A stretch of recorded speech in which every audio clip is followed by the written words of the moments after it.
Give them a hand, and they will take the whole arm. Who knew that someone, somewhere in the world, would do this, quite literally, in the most gruesome and inhumane way? The modern city with the lowest murder rates on Earth had yet to encounter such grisly killing that would resurface the city's memories of previous cases of dismemberment. From a spree of 1982 murders committed by Lam Kor Wan, the 1999 Hello Kitty murder case, and the 2013 murder committed by Henry Chow towards his parents.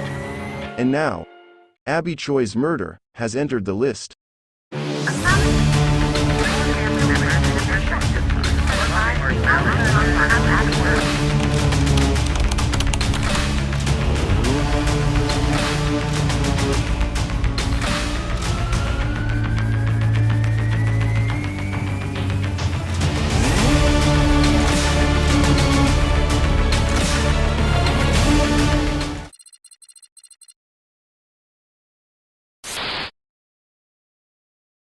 Abby Choi was born on 1994 into a wealthy family with business interests in China. She held a reported net worth of 100 million Hong Kong dollars. Recognized as a prominent fashion icon and socialite, she graced the pages of renowned publications like Vogue, Harper's Bazaar, and Elle. In the weeks preceding her tragic death, she was featured in L'Officiel Monaco lifestyle magazine, hailed as a style icon and media personality who took the world by storm with her impeccable sense of style and unbridled passion for fashion. Beyond her role as a glamorous figure, Abby Choi exemplified a compassionate side, particularly for animals. As a co-founder of the PAOM's charitable organization, an animal rescue initiative in Hong Kong, she was known for her altruism and her commitment to aiding others.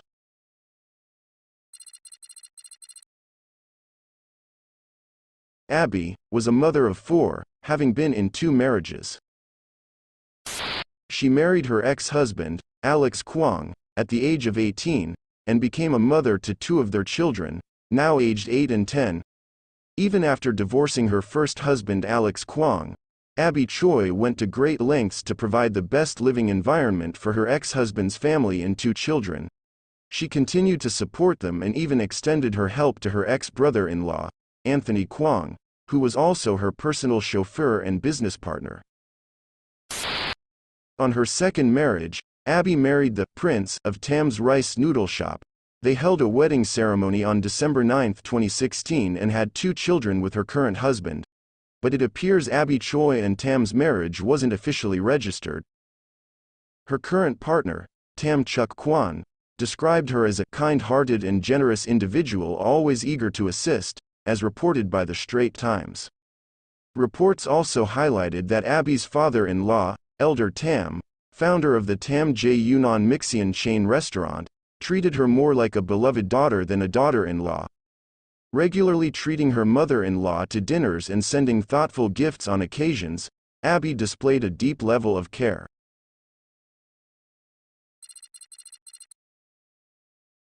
Abby had various business dealings with Tam Tak Kwan and his wife Cindy Yao Mei Feng. In 2018, Abby purchased a high-rise unit on Mount Kellet Road in Lai Kai Kok from the couple. She had also served as a director in 4 companies, one of which had dissolved. Tragically, Abby's life took a sinister turn. There are suspicions that her former brother-in-law, Anthony Kwong, may have manipulated her into a rented apartment where she met her end, possibly under the pretext of picking up her children.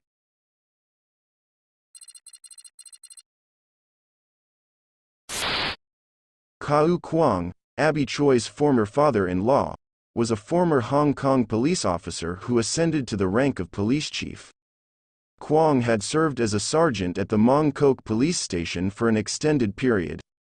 In 2005, he assumed the position of head of the investigation department at the Wong Tai Sin Police District. A reported revelation from the Hong Kong News STD outlines a troubling episode. Kwong faced allegations of sexual assault, which led to his resignation under pressure. Subsequently, he was arrested for investigation prior to voluntarily stepping down. Kwong's familiarity with the victim emerged within the context of an ongoing investigation. Leveraging his professional capacity, Kwong accessed the victim's contact information, maintaining communication even beyond official duties. The victim stated that she harbored no suspicions about Kwong's motives, given her trust in him as a police officer. However, in the early hours of the Mid-Autumn Festival that year, at around 2 a.m., someone visited her under the pretext of admiring the moon, a name for Chinese Mid-Autumn Festival, and during the visit, he allegedly revealed his true nature and raped her. September 18, 2004 marks a pivotal date, as it was on this day that a 37-year-old victim, urged by a social worker, stepped forward to the police, reporting that she had been raped by Kwong. In 2005, at the age of 47, he was arrested while on duty under accusations of rape. Despite being apprehended and subjected to investigation subsequent to the victim's report, Kwong was released on bail and never faced formal charges or prosecution. He opted to resign in the same year, signifying his departure from the police force 18 years ago. As reported by STD Hong Kong, a close friend of Abby Choi revealed recently that her ex-father-in-law had threatened her, saying, "If you dare sell it, I'll kill you." Little did anyone know that this threat would come true.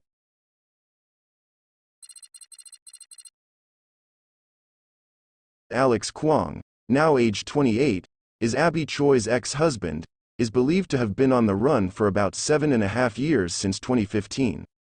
He had previous charges for theft and fraud, wherein the charges state that Alex Kwong allegedly committed thefts between May 12, 2013, and January 14, 2015, at various locations including a mahjong parlor on Fa Street, outside Wing Xing Mansion in Yau Ma Tei, on Pak Kai Street in Yau Ma Tei, and at the Harbor Plaza Metropolis Hotel in Hung Hom. He allegedly stole a total of 39 necklaces, 32 bracelets, over 13 gold bars, 102 gold grains, 6 pendants, and other jewelry items from 7 victims. It is understood that Alex Kwong was arrested by the police in 2015 for obtaining property by deception. At the time, he was only 20 years old. He allegedly used a mobile app to deceive 7 men, including gay men, into thinking they were buying gold together for investment, then sold the gold at a higher price for profit.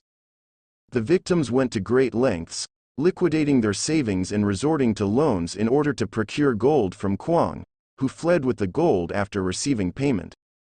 He persuaded these men to purchase gold jewelry from a jewelry store, involving an amount exceeding 6 million Hong Kong dollars. Although an arrest warrant had been issued, labeling Alex Kwong as a wanted individual since then, he has managed to avoid arrest. In fact, it was revealed that Alex Kwong had been journeying between Hong Kong and China over the years without encountering any legal consequences. Anthony Kwong, Abby Choi's ex-brother-in-law and Alex Kwong's older brother, is a 31-year-old devoid of any criminal record. He faced substantial debt in 2019 and confronted a lawsuit from a bank. He reportedly owed a debt of more than $230,000 to Citibank and was sued by the company, claims Hong Kong 01. He displays a close relationship with Abby Choi and often colloquially referred to Abby as "sis" on his Instagram posts. Additionally, he posted a check-in on December 16, 2020, marking his first meal at the new luxurious residence provided by Abby Choi, which is the main issue of dispute between the two parties.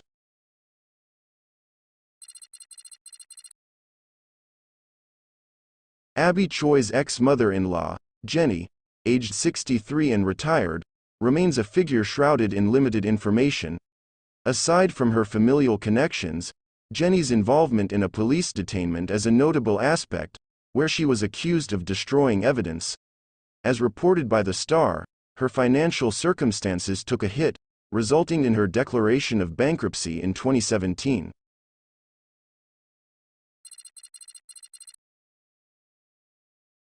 Pan Chaoshen, the woman, surnamed Pan, who claims to be unemployed as reported by a local news in Hong Kong, is a 29-year-old social media influencer known for her cooking videos and brand collaborations who is alleged to be a friend of Abby's ex-husband. Pan was suspected of assisting the suspects by allegedly introducing them to personnel from a yacht company, thereby helping them escape via waterways. Pan's social media also includes a photo of her and the co-defendant Lin Shun, a yacht company employee, with her describing their relationship as "in my heart."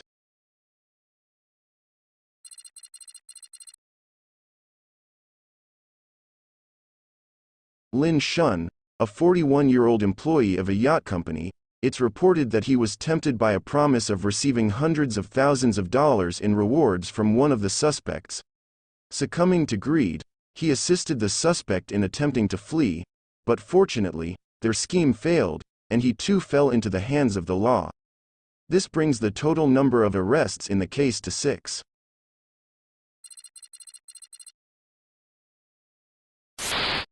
On Tuesday, February 21, 2023, Abby had planned to pick up her daughter from her ex-husband. However, she didn't return home, leading her family to report her as missing. The last sighting of Abby occurred on Kung Chun Road, Tai Po.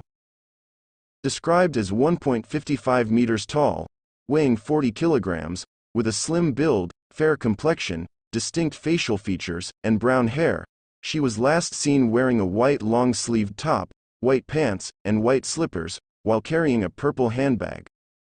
It's been reported that Abby lived in a lavish mansion located in Ho Man Tin. Surveillance cameras captured her leaving the property on that day. Her meeting with her daughter had been arranged by someone, and her ex-husband's elder brother, who also served as her private driver, drove her away. The sudden nature of her disappearance raised suspicions within her family, prompting them to report her missing. Authorities have issued a missing person alert, seeking assistance from the public to gather information.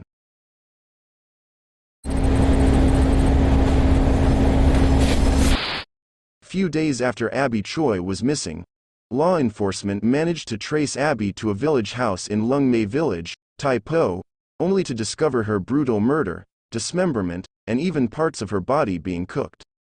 Her remains were found stored in a refrigerator, revealing a horrifying scene. On the same day, her ex-husband's parents and brother were arrested in connection with the crime. The investigation continued, and despite her ex-husband being on the run, a reward of $2 million was offered for his capture. Eventually, he was apprehended in Tung Chung as he attempted to flee the country. The extensive reach of justice ensured there was no escape route available. According to a neighbor residing near the scene of the incident, he suspected that he witnessed the final moments of Abby's life. He recounted that around 10 p.m. on the preceding Tuesday, while returning from work, he passed by the unit where the incident took place. He observed a woman dressed in white, accompanied by 3 to 4 individuals, exiting a 7-seater vehicle and entering the house, which was approximately 20 meters away. Around midnight, the following day, the male resident was returning home, when he heard noises resembling the sound of something hitting against a window, or falling objects. These sounds persisted for about 10 minutes, accompanied by muffled conversations and an indistinct loud female voice. After seeing the deceased woman's photograph in the news, he felt a sense of recognition, and realized he might have encountered her previously. Another neighbor noted that the arrested individuals had recently moved in a few weeks ago, before the incident occurred. They observed the deceased woman's ex-father-in-law, parking his car in front of the house and carefully surveying the surroundings, displaying a notable level of vigilance. He refrained from interacting with neighbors and kept to himself. On a recent evening around 10 p.m., neighbors heard mechanical noises and mixing sounds, emanating from the unit for approximately half an hour. Furthermore, the former village chief of Lung Mei Village, Mr. Chan, disclosed that a 7-seater car drove away from the village house, related to the incident around 3 p.m. on Tuesday, potentially indicating a link to the case. The investigation team emphasized that, even if the missing parts of Abby's body were disposed of, they could still serve as crucial evidence in the murder case. It has been uncovered that the house in Lung Mei Village, Tai Po, where the body was dismembered, was rented at the beginning of the month of February.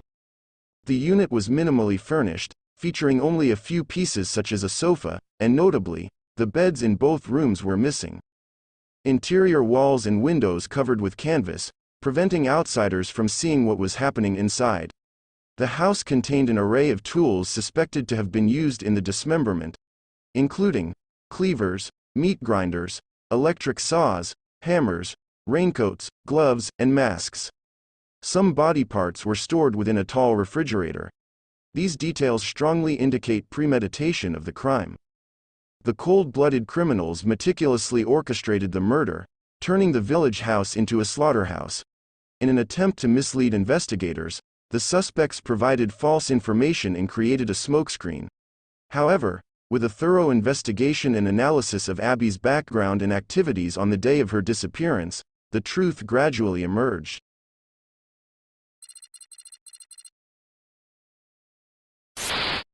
Reports suggest that Abby had been seen as a money tree by her ex-husband's family, and their disputes over financial matters could have played a role in her tragic fate.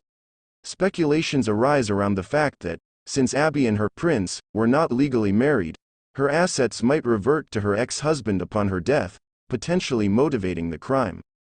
The luxurious property in question was purchased using Abby's own funds, with her intention to sell it and liquidate her assets. This potential transaction could have triggered the violent act. Shockingly, Abby's ex-father-in-law, a former police officer, who had risen to the rank of chief inspector despite a past involvement in a rape case, is suspected to be the mastermind behind this scheme. Interestingly, during her first marriage, Abby had purchased the upscale property under her ex-father-in-law's name, to avoid higher stamp duty fees. This property, now valued at around 68 million Hong Kong dollars, would have incurred a 15% stamp duty fee if sold within a year or two, amounting to about 10.2 million Hong Kong dollars. However, designating the ex-father-in-law as a first-time buyer would have resulted in a significantly lower 4.25% stamp duty fee, totaling approximately 2.89 million Hong Kong dollars, saving approximately 7.31 million Hong Kong dollars. The tense situation stemming from Abby's intention to sell the property might have triggered the chain of events leading to the tragic outcome.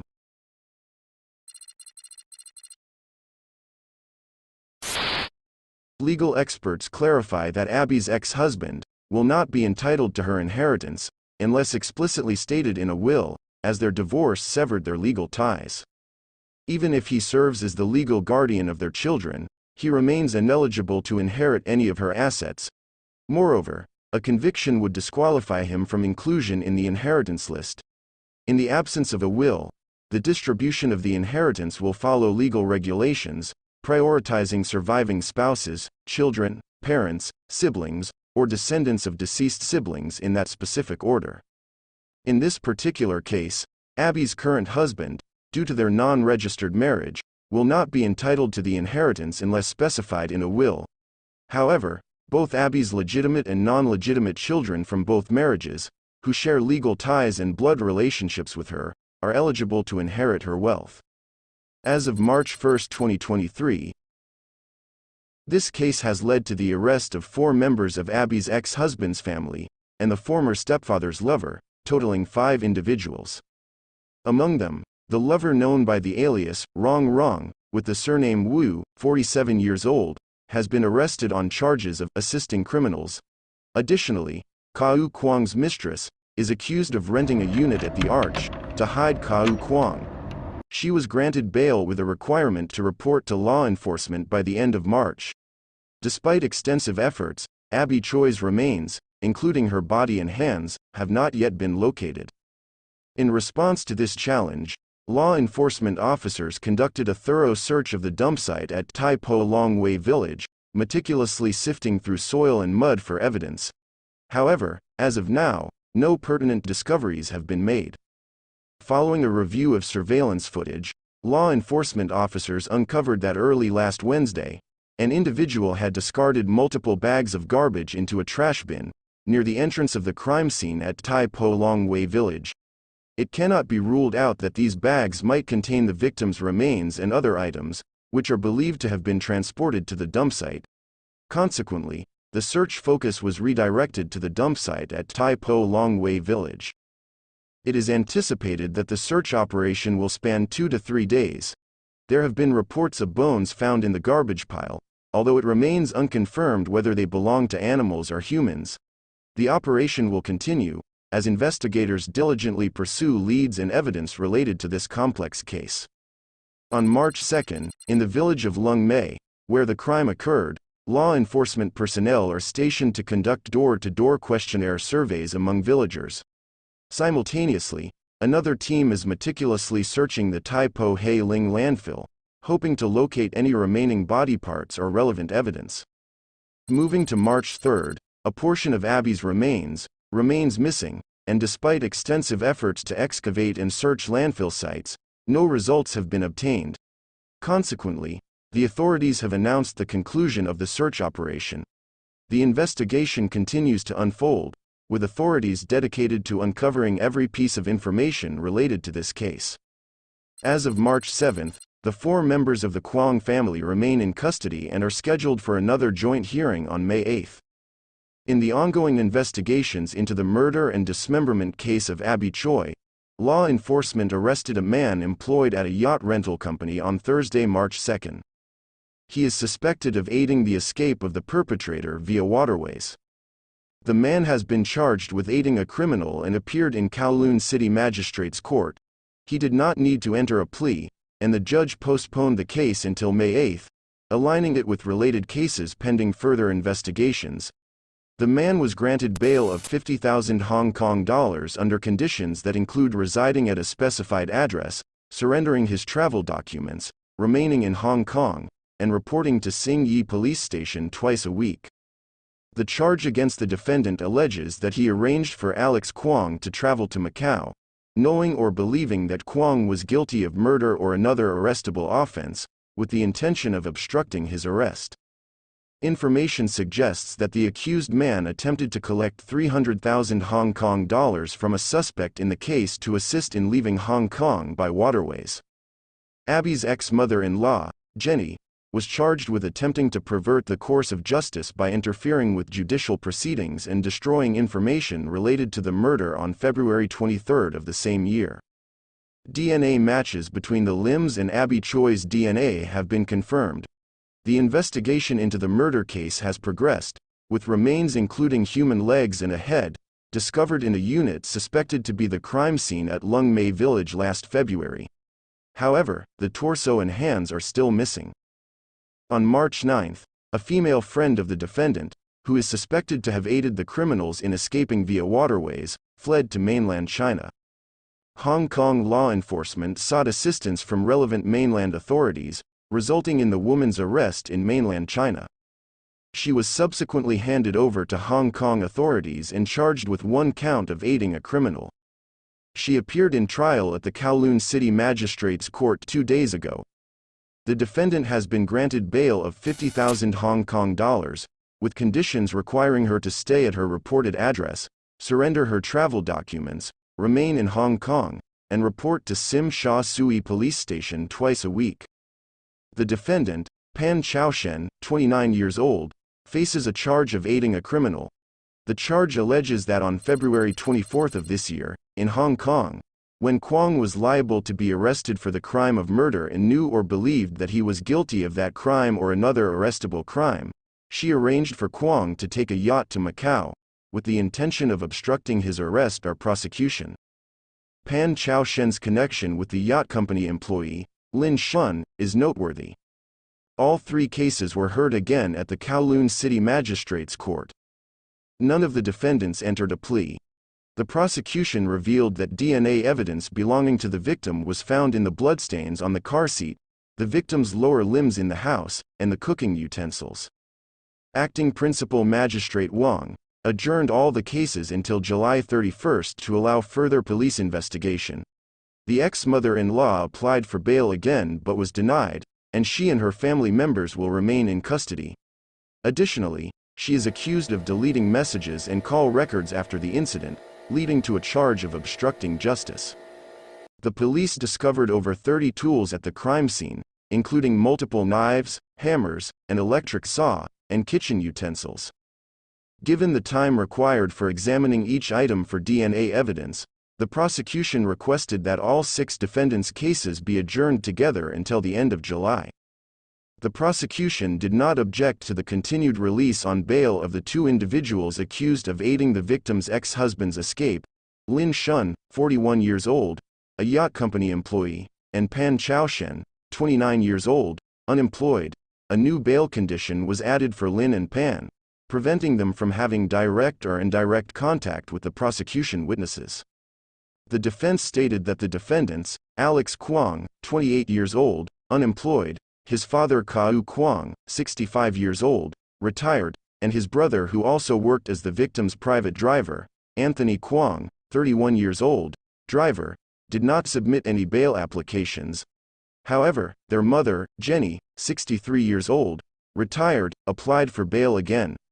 After hearing the arguments, the magistrate rejected her bail application and ordered her to remain in custody. On July 25, following the prosecution's request, the police and government forensic experts retrieved 2 vehicles connected to the case from the scene in Lung Mei Village, Tai Po, for scientific examination. They also recreated the process of the perpetrator transporting the body from the vehicle to the house and conducted investigations in adjacent houses. The West Kowloon Regional Crime Unit and government forensic experts complied with the prosecution's request to revisit the scene and reconstruct the case. Led by West Kowloon District Crime Chief Chung Na-loon, along with over 10 officers from the Regional Crime Unit and 3 government forensic experts, the vehicles suspected to be related to the case were brought back to the outside of the village house in Lung Mei Village at around 10 a.m. yesterday for scientific examination.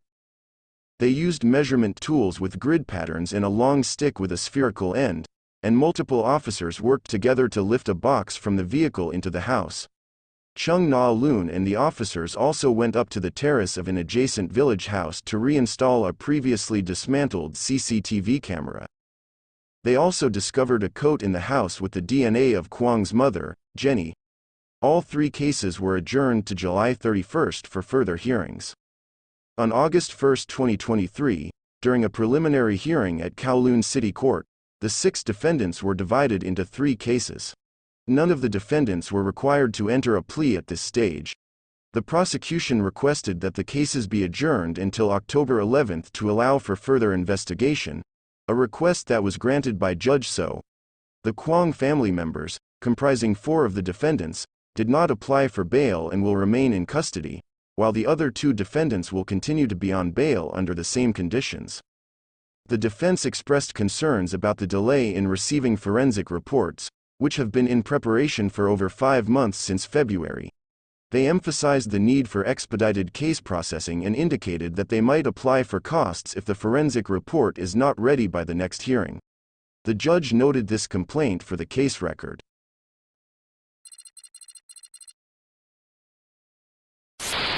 On March 1, 2023, her husband, Chris, appeared publicly for the first time. He accompanied both sets of parents to the Fushan Public Mortuary, in Taiwan, to identify Abby's body, and then proceeded to the crime scene in Lung Mei Village for a memorial and spirit summoning ceremony. During the ceremony, Abby's mother expressed her overwhelming grief, lamenting her daughter's unjust death. Abby's aunt was even more vocal, condemning the perpetrator as heartless and ruthless. Chris, while grateful for his time with Abby, expressed his wish for her to rest in peace. As for the village where the crime took place, it remains sealed off, and law enforcement officers continued to investigate and gather evidence. During the spirit summoning ceremony, a Buddhist monk performed the ritual using various offerings, including paper effigies and clothes, that Abby had worn during her lifetime. Family and friends took turns paying their respects, lighting incense and praying. The messages on the paper effigies revealed that Abby was born in Hunan on the 7th day of the 6th lunar month. Abby's aunt passionately addressed her niece, saying, "Abby, your kindness in this lifetime was wasted on the wrong people. You were too kind-hearted and they took advantage of you, silly girl. Rest assured now, Abby. We'll meet again in our next life, free from these earthly ties. You've fulfilled your destiny. Go on, Abby, we're grateful for your presence." Thank you for blessing us with 4 grandchildren. We'll provide for them and guide them well. Chris will fulfill your wishes. He'll do his best, he won't disappoint you. We'll make you smile up in heaven. We'll stay strong and raise the 4 children. Chris whispered softly, "Goodbye, my wife." The ceremony concluded around 1 p.m., and Chris stated he was grateful to have met Abby. Afterward, he didn't make any further comments. By around 4 p.m., 3 people from mainland China arrived at Lung Mei village. They brought fresh flowers, candles, and other offerings to pay their respects to Abby. They claimed to have received Abby's kindness in the past, and cited that as the reason they knew her. They mentioned having crossed paths with her former husband during their visits to Hong Kong. They expressed shock and disbelief that she could be involved in such a brutal murder and dismemberment case. Meanwhile, the crime scene remains sealed off, and law enforcement officers returned to the premises around 11 a.m. to continue their investigation. On March 5, the concern over Abby's 4 children and how to break the tragic news of their mother's fate has grown.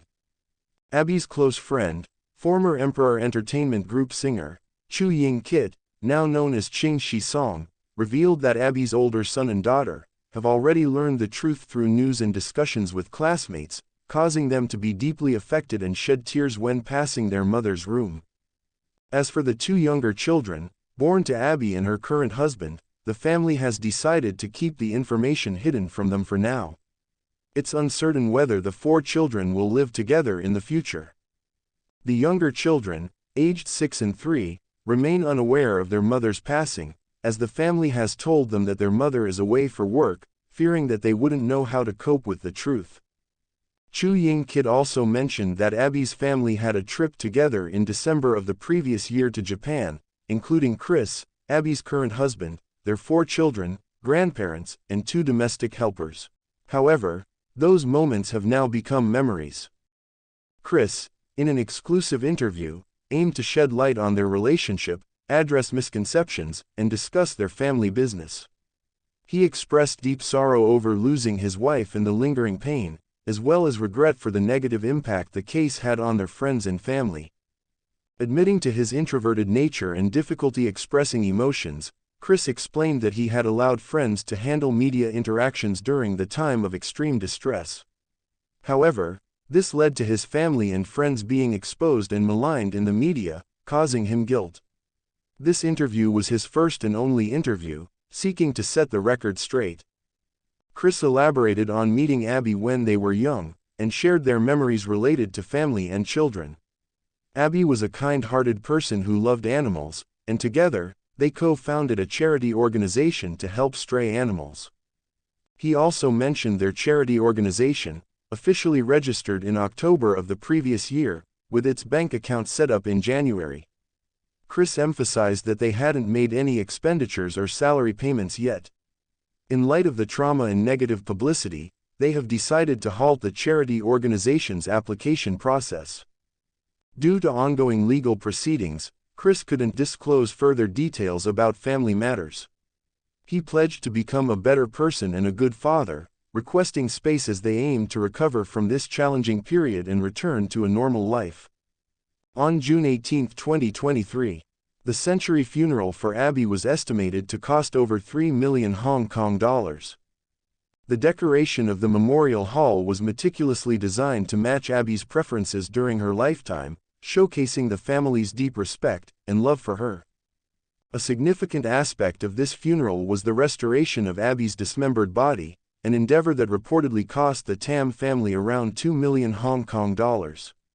Friends and relatives mentioned to Tsingtao Daily that Abby's restored body initially looked remarkably lifelike, resembling a real person, although it had a slightly doll-like appearance when viewed closely. Relating to the funeral arrangements, an informed source revealed that Abby's mother and her husband, Chris, played primary roles in overseeing them. Abby's mother attached great importance to her daughter's funeral, even chartering a plane and arranging accommodations to invite relatives from Hainan Island to Hong Kong for a 3-day period. The majority of attendees at the memorial service were relatives from Hainan Island, with friends from Southeast Asia also offering their condolences. The Tam family organized shuttle buses to transport relatives and friends to the Baofu Memorial Hall in Taiwan. Entry to the Memorial Hall began at 3:50 p.m., with attendees required to present a text message invitation sent by the Tam family. The corridor leading to the Memorial Hall was thoughtfully decorated, with flowers on the right and a giant photo of Abby on the left. Almond cookies were provided on a table in the middle for guests to enjoy. Although initially not accepting red packets containing money, relatives and friends voluntarily leave them on the table. The main venue for the funeral service was the Baofu Hall, with an expected attendance of over 1,000 people. The Tam family rented both the ground floor and first floor of the Baofu Memorial Hall. The Baofu Hall accommodated around 200 seats, and the adjacent Baosheng Hall was open to relatives and friends. Both halls were equipped with large televisions for live streaming of the funeral proceedings. An insider shared that Abby's body was placed in a room on the right side of the Baofu Hall, covering an area of approximately 100 square feet. Abby lay on a bed with a hanging veil. While there wasn't originally a planned viewing of the body, numerous requests from relatives and friends led the Tam family to reluctantly allow a brief viewing opportunity. The queue for viewing was quite long, and took around 20 minutes. 3 staff members oversaw the process, with 2 stationed at the entrance to ensure an orderly viewing. The insider noted that they had prior knowledge that the Tam family aimed to repair Abby's body. Despite low expectations due to the challenging nature of the task, the result was surprisingly well done, with Abby appearing lifelike, resembling her appearance when she was alive. Her hair and overall appearance were highly realistic. Although guests only had a few seconds to view the body through the veil, the insider observed that after 2 months of repair, Abby's body seemed remarkably realistic. Her complexion was rosy, her eyes closed in a peaceful manner, closely resembling a living person. The only discernible difference was that, upon closer inspection, it felt somewhat like looking at a figurine in a display window. Additionally, the Memorial Hall was primarily adorned in pink, reflecting Abby's favorite color. Friends and relatives began paying their respects to Abby's body at around 8 a.m., bidding their final farewells. Following a ceremony conducted by a senior monk, the coffin was sealed. At approximately 9 a.m., the main funeral ceremony at the Memorial Hall concluded, and an hour later, the coffin was transported in a hearse to the Baolian Zen Monastery Highway Crematorium on Lantau Island. Originally, the funeral was planned to be open to the public, but upon further consideration, the family decided to restrict access to close friends and relatives. Additionally, Abby Choi's mother took action on her TikTok account. She cleared all video clips and set her account to private. However, after her daughter's funeral, Abby's mother updated her TikTok account. She shared a video clip from the funeral service and made her first public statement, expressing her gratitude to elders, relatives, and friends who attended the farewell ceremony for her beloved daughter. She emotionally conveyed, with a heart full of sorrow and exhaustion, our entire family mourned the kind and filial big treasure during her final farewell ceremony. I would like to express my deepest gratitude to elders, relatives, and friends from all around the world, who came from afar, to send off our precious big treasure. Thank you for your constant care and condolences. Abby's mother continued, reflecting on her daughter, our dear big treasure, had a kind and compassionate heart. She was seen by everyone as a dutiful and kind daughter, daughter-in-law, wife, and mother.